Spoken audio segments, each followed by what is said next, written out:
Alors, deuxième vidéo de Stone Age. Donc, on va se mettre en relation avec les anciens. Et on va également étudier les anciens, ceux qui sont partis, ceux qui ont quitté, on va dire, Stone Age, les environs de Salisbury, je ne sais plus comment ça se prononce exactement. Moi, les prononciations anglaises, c'est pas ma tasse de thé.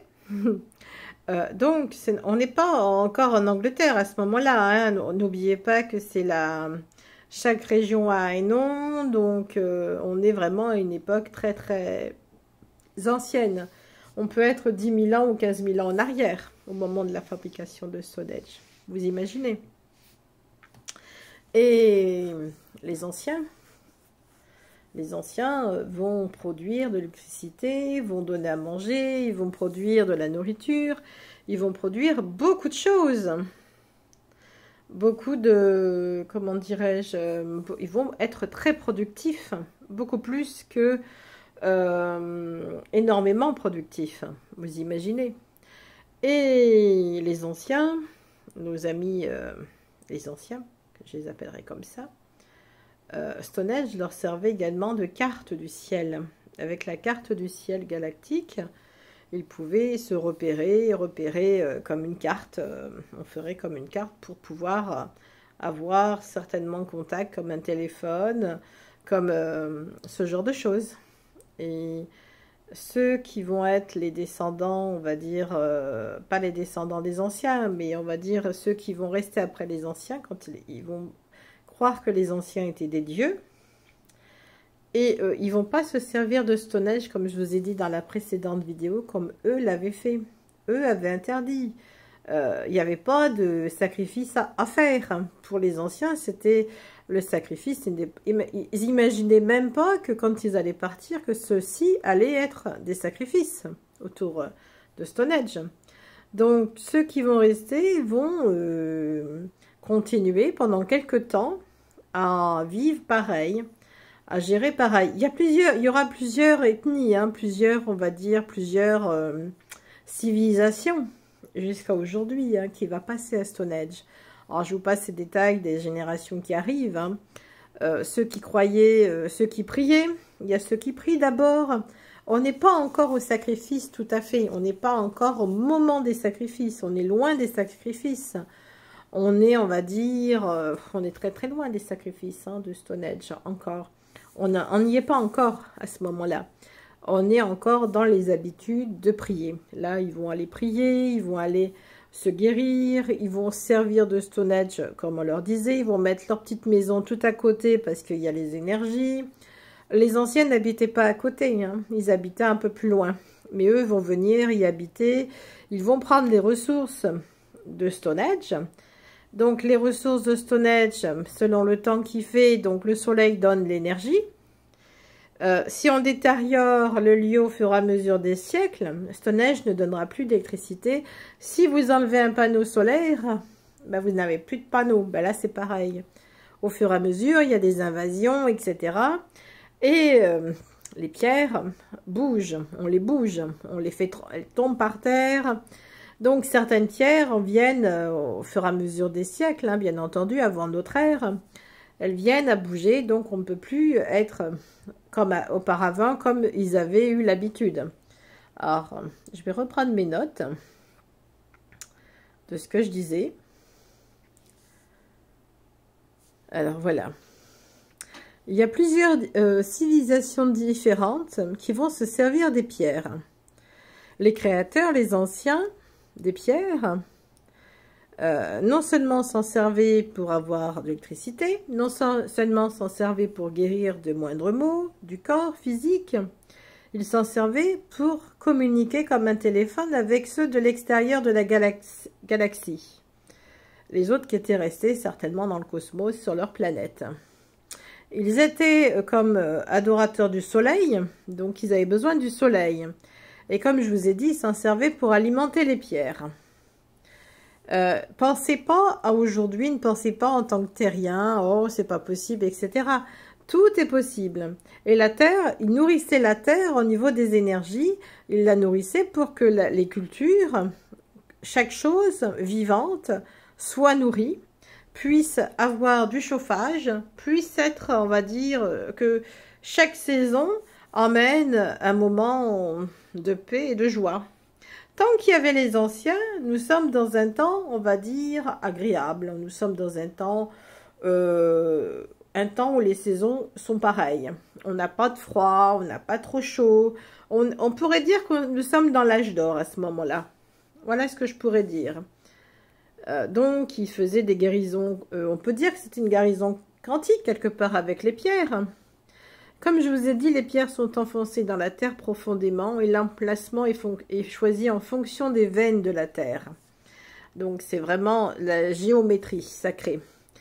Les créateurs, comme je vous ai dit, les anciens, n'ont pas laissé le mode d'emploi. D'autres peuples viendront s'en servir, comme je vous explique. Et malheureusement, avec les guerres, vous savez, l'Angleterre est un pays qui a été très envahi. Donc, certaines pierres vont être arrachées, vont tomber. Symbolique, c'est qu'on ne peut plus se servir comme avant des pierres. Les créateurs, comme je vous ai dit, c'était des anciens. Ils ne faisaient aucune offrande. C'était pas dans leur but, hein, les offrandes, non, hein, non. Ils s'en servaient aussi comme porte du temps. Comme porte, ils pouvaient voyager à travers l'espace et le temps. Donc, ils pouvaient soit y programmer où ils voulaient aller. Alors, quand ils faisaient ça, ils ne faisaient pas au moment où il y avait le soleil, hein, parce qu'ils n'avaient pas envie de cramer. Hein.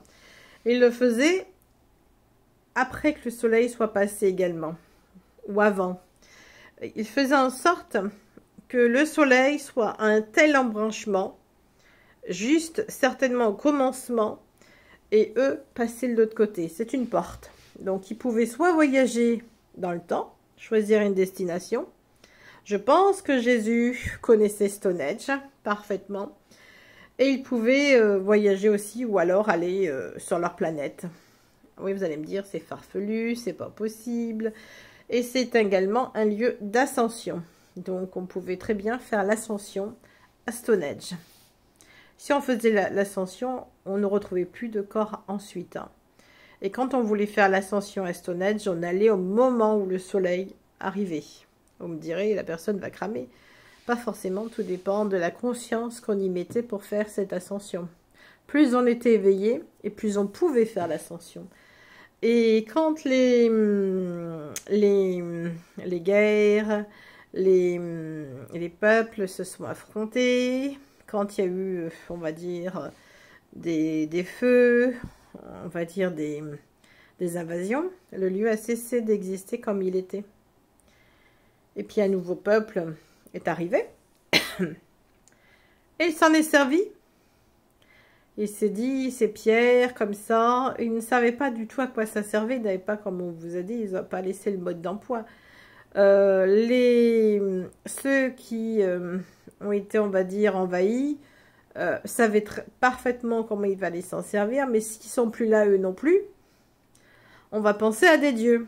On va se dire, il faut que le Dieu, il doit être gentil avec moi, il faut qu'il m'offre de la culture, il faut qu'il m'offre...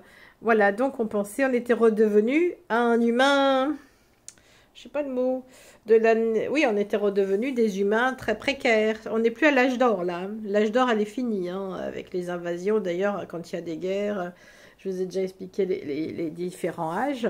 Donc là, on n'a plus le lieu Stonehenge comme auparavant pour pouvoir alimenter, etc.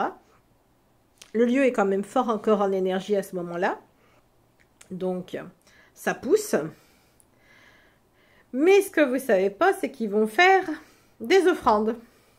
Alors, ils se disent, il faut qu'on fasse... ça va pas, ça n'allait pas comme ils voulaient, bien entendu. Hein, le lieu ne donne pas autant de choses comme ils voulaient. Ah, ça ne va pas, il faut qu'on fasse mieux, il faut qu'on fasse... Voilà, ils se disent ça. Donc, malheureusement, je dirais malheureusement... Donc, ils vont faire des offrandes. Donc, ils vont offrir... on peut penser à des jeunes filles pubères. Mais seulement quand ils offrent des jeunes filles, ils ont peut-être pas, il y a peut-être des carences, il n'y a peut-être pas assez à manger pour eux.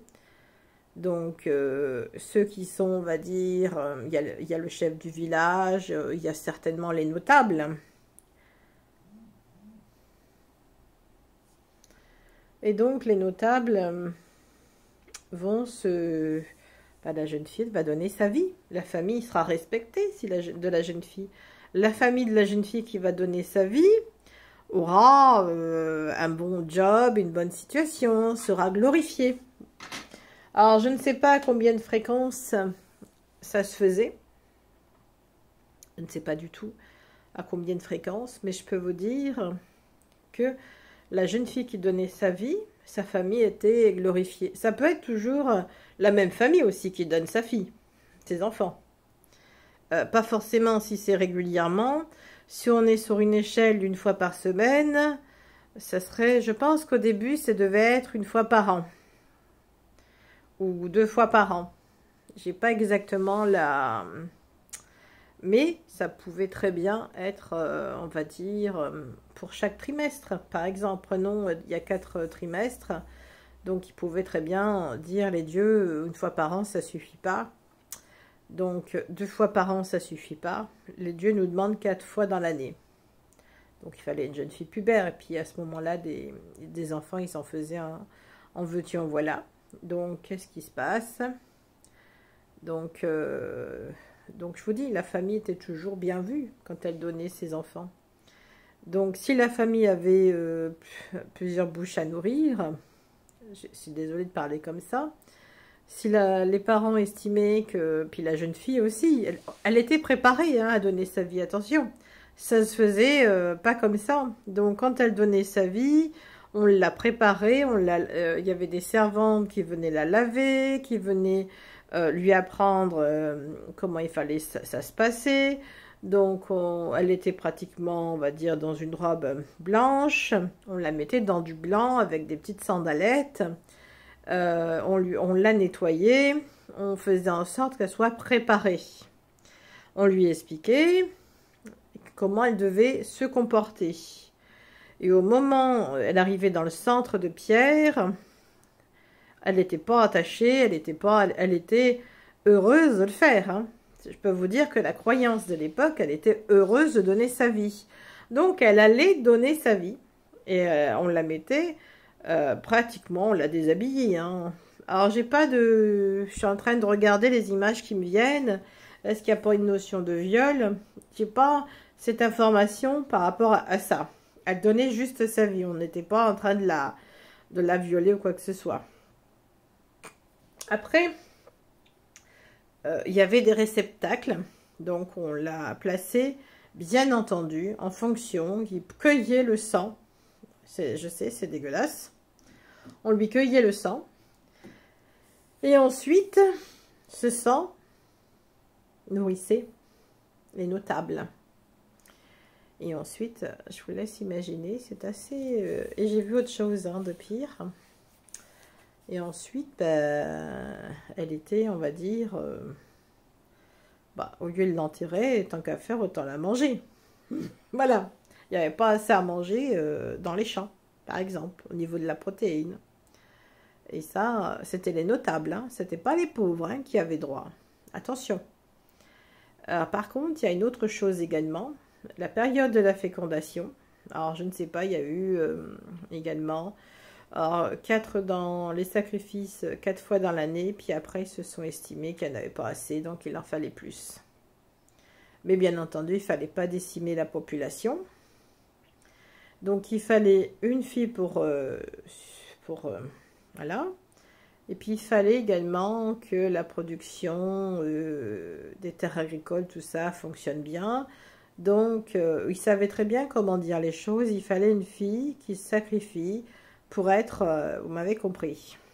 Donc, à ce moment-là, on lui faisait une préparation également. C'était une fille pubère, hein. C'était pas des filles, c'était des jeunes filles. Elles avaient dans les 13 ou 14 ans, vous imaginez. Donc, on choisissait les parents choisissaient celles qui... s'ils avaient 5 ou 6 filles, hein, ils s'en fichaient de savoir que leur fille allait mourir ou que... Donc, ils choisissaient une fille, pas au hasard, hein, c'était toujours bien fait, hein, c'était souvent dans la même famille, hein, c'était des notables, hein, qui donnaient eux-mêmes, c'était assez barbare, hein, comme... donc, il fallait choisir, c'était matriarcal au début, hein, Donc au début de l'ère, on était matriarcal et là on est passé patriarcal. Parce que si ça avait été matriarcal, elle n'aurait pas donné sa fille, ni son fils, la femme. Donc c'est le père qui choisissait. Voilà, non, on n'est plus dans une société matriarcale. Au début de l'ère, c'était matriarcal. Et donc le père choisissait, et il y avait une fille, et ben, il fallait que les notables lui passent dessus pour avoir les cultures, soi-disant florissantes, etc. Et j'en passe. Et à ce moment-là, c'était plusieurs notables hein, qui, dans la... Le peuple pouvait assister à tout ça. Le peuple pouvait assister. Pouvait également, s'ils voulaient quelque chose, s'ils avaient besoin de quelque chose, ils pouvaient donner leur fille aussi. Ils allaient voir le notable et puis ils lui disaient, voilà, moi j'ai une fille de trop, qui me sert à rien. Puis ils le faisaient pour les sacrifices. Et là, la fille qui sacrifiait son corps, on va dire, de jeune fille, bien entendu, j'en passe les détails, c'est pas très terrible, excusez-moi hein, de vous dire ça, c'est pas... Je viens de voir quelque chose qui est plutôt moche. Ensuite, eh ben, il fallait la féconder. C'est au moment de la fécondation et c'était une fois par an. Au début. Au début, c'était une fois par an. Et après, je ne sais pas si c'est passé à 2 fois. Mais il fallait que ce soit au moment de la fécondation de la fille. Voilà. Donc, il fallait pas surpeupler le village. Il ne fallait pas... Il fallait pas non plus que le village soit en perte d'habitants. Il fallait qu'il y ait le même nombre à peu près. Ils estimaient un nombre, puis ils estimaient pour leur affaire, je n'ai pas bien... Si. Alors bien entendu, bah, cette civilisation-là va cesser à un moment donné, comme vous le savez. Je sais, c'était assez glauque, hein, excusez-moi. Hein. Mais moi, la vision n'était pas terrible. Donc voilà, donc ça, ils s'en servaient pour ça. Sacrifice. 2 fois des rituels. Ils priaient. Ils priaient dans ce lieu. Le soleil était important pour eux aussi. Ils pensaient que le sacrifice allait au soleil. Ils pensaient qu'ils redonnaient tout ça au dieu soleil. On peut avoir une notion d'Égypte hein, à ce moment-là aussi. Alors, il y en a qui vont me dire, c'est assez glauque, les explications, etc. Mais c'est pas ma faute, moi. Moi, c'est pas moi qui suis barbare, etc. Donc, c'était assez glauque, assez monstrueux. De toute façon, d'utiliser une fille comme ça, c'était pas terrible au niveau de la personne. Donc, une fois que le monde a commencé à changer, on n'est plus dans l'air, n'est plus le même. Donc, il n'y a plus de sacrifice. Le sacrifice, et ça reviendra à un moment donné. Je ne sais pas si c'est revenu. Le lieu a été un peu... Il y a eu d'autres invasions au fur et à mesure. Le lieu a été totalement détruit presque, pratiquement. Il en restait peu de choses. Tout était peut-être enseveli par terre. Donc, il n'y a plus les sacrifices. Et donc, le lieu restera des siècles sans qu'on sache à quoi ça sert, par exemple. On perd la notion de ce lieu. C'est 18e, donc il y a quelqu'un 18e siècle, des chercheurs, des historiens, vous savez, ceux qui aiment bien gratter la terre, comment on les appelle déjà? J'ai perdu le fil, moi. Ceux qui aiment bien... Enfin bref, donc ils vont encore plus saccager Stonehenge. Déjà que ça a été saccagé. Donc il va encore plus saccager Stonehenge, donc en déplaçant des pierres. Alors imaginez, déjà le lieu donnait beaucoup d'énergie, alors là le lieu, moyen. Et jusqu'à aujourd'hui, donc aujourd'hui le lieu, on ne peut pas dire qu'il n'est pas chargé en énergie, mais on ne peut pas, il y a beaucoup de monde qui y va à l'heure actuelle, c'est très intéressant. C'est bien de le faire en privé, mais bon en privé, c'est à mon avis hyper cher, certainement malheureusement. C'est un lieu qui était vraiment avec la terre, avec Gaïa, qui était en relation avec Gaïa. Comme d'autres lieux ailleurs, mais les autres lieux ailleurs n'ont pas les mêmes... J'en ai parlé, hein, des pierres, hein, bien entendu, parce que là, c'est la pierre, hein, la traduction, c'est pierre du haut, la pierre du haut. Donc, ça correspond avec la communication, pierre du haut. Donc, ils avaient... Alors, vous aviez, c'est un portail, c'est un vortex, c'est un lieu de toutes choses. On pouvait faire beaucoup de choses. Voilà pour cette vidéo. Je vous en mettrai une autre de méditation sur Stonehenge dans peu de temps. À tout à l'heure. Au revoir.